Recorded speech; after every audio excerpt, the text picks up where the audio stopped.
Michael, first question right here. Hey, Shai. What's up? Michael Grange from Sportsnet Toronto.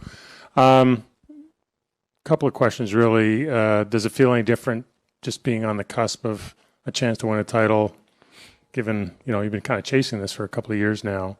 And two, do any of your experiences with, say, the national team, playing U.S. for bronze or, playing in Paris against France in an Olympic elimination game, do either of those things enter into your kind of experiences in terms of how you might face this situation in the next couple of games here? Yeah, it doesn't feel much different, to be honest. We trying to stay in the moment, trying to focus on the things that actually matter. And I think just us focusing on trying to be the best version of ourselves for Game 6 and having that at the top of my mind is all that really matters. And then, yeah, for sure, those type of games, the do or die games, you only get one chance. A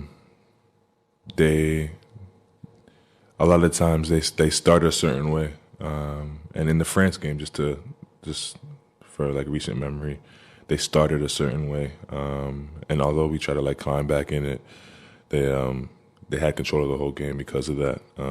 So yeah, those experiences definitely helped me in my experiences going forward. Tim on the left. Tim Reynolds with the AP. Shai, how, it's only 3-2, obviously, but how rewarding has it been the way you guys have done this, the way you guys knew you would take some lumps for a couple of years and then got to almost 500, and then the last 2 years have been what they've been? To do it that way, to grow organically and to add bit by bit, just how rewarding has the process been now that you're on the cusp of winning this thing? It's been fun. Now, the cusp of winning is not winning, and the way I see it, winning is all that matters. So it hasn't been fulfilling. We haven't done anything the way I see it, but I've built great friendships along the way. I've had a lot of fun playing basketball, and I think that's where you start.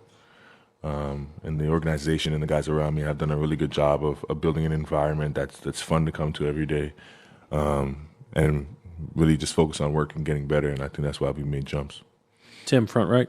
Shai, with the individual accomplishments you've had this season, MVP, leading the league in scoring, the team accomplishments, you're a win away from putting the finishing touches on a season that's in the special category historically. How do you wrap your mind around that?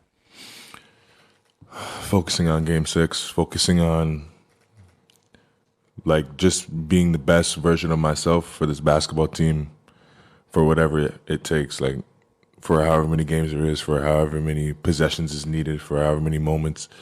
Ultimately, I'm just trying to stay in the moment. I think that's what's gotten me here. That's what's helped me achieve the MVP award, achieve all the things that I've achieved, and help this team win basketball games. So trying to stick to that script and just focus on winning basketball games.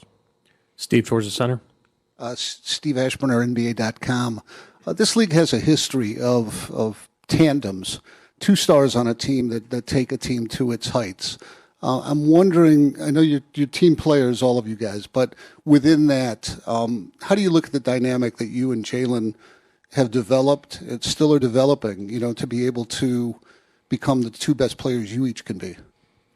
Yeah, it's been fun so far. I think both of us just trust each other, have the same mindset, winning mindset, want the best for each other above all. Me and him are also just naturally really good friends. We talk all the time, on and off the court, are always together. So that helps with it for sure. And then we just use our experiences together to grow.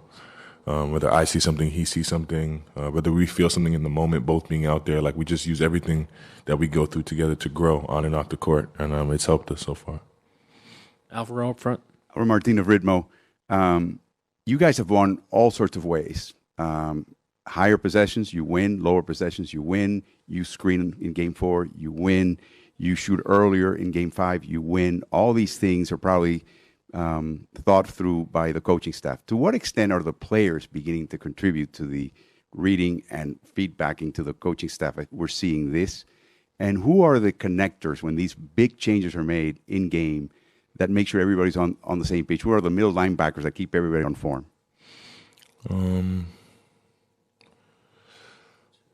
So the coaches make the calls, obviously, and then honestly, the rest of us just like the coaches do a really good job of making things simple out there. So like they give us a few things when we go out there to try to take care of every possession, and then we just go out there and play off of those few things and our feel for the game. And I think it's a luxury to have the guys on the team that we have with the natural basketball feel and understanding of the game.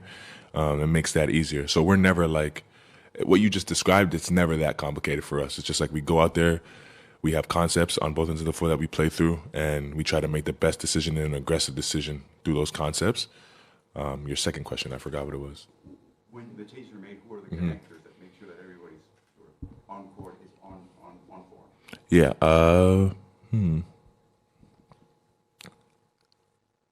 I think we all do our part. Everybody on the team. And the thing about this team is like we're very open and honest with each other. So if we don't understand something, if we don't know what's going on, it's not it's easy to ask a question. It's easy to help. We're always talking to each other. So everyone's always informed. I think it's a whole group effort. Last two, Tomer and Joe. Hey, Shea Tomer-Zarley with Clutch Points right here.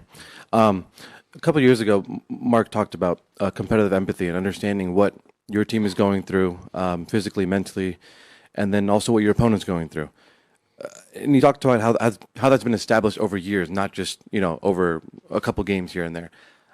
How have you guys established that over the years, through some losing seasons as well, to where you understand where your opponent's at, where you guys are at, and how do you kind of apply that in this series where they have Halliburton kind of hobbled and you guys are a win away from a championship?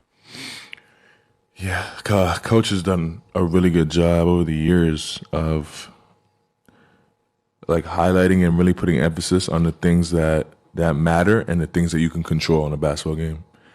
And your mental approach is one of them, and he's always been big on those type of things. So I think honestly now it's like a trained muscle, but he does a really good job of like always thinking big picture and zooming out of the moment. So like even if we're in a losing season a couple years ago, and I don't approach the game the right way, he'd pull me aside after and explain to me that it's a muscle that I'm gonna have to build. It's gonna be something that I can't turn off and on. And I have to approach it a certain way. And I think like that's his biggest strength. Like as a coach, he understands the game, and then he understands how to connect with players and give them the right information to benefit themselves and then ultimately benefit this team. That's all coach, to answer your question. He's prepared us great in that way. Joe, last one, back left. Shai, I know you're focused on trying to win tomorrow instead of some of the more reflective stuff. When you guys were going through that historic regular season and 30-5 and 15-game winning streak and all that, after the games, you guys would say it's just part of a process. When you're going through that process, are you thinking about where you are now, like envisioning that, and is it what it looks like? Is this what it looked like to you then, or are you really focused on the day-to-day stuff that you were going through at the time? Yeah, really focused on the day-to-day things. You don't never know what life is going to throw at you, and I've just learned that over time. So trying to and this is me personally, trying to picture what it's going to look like or what it's going to feel like for me is it's kind of pointless. And I try to make it an emphasis not to do so. And obviously I'm human, so I naturally think about my dreams and my goals. But as much as I can and as well as I can, I try to focus on the day-to-day and focus on what's gotten me to my dreams and my goals. And that's where I hang my hat. Thank you. Jalen will be in short.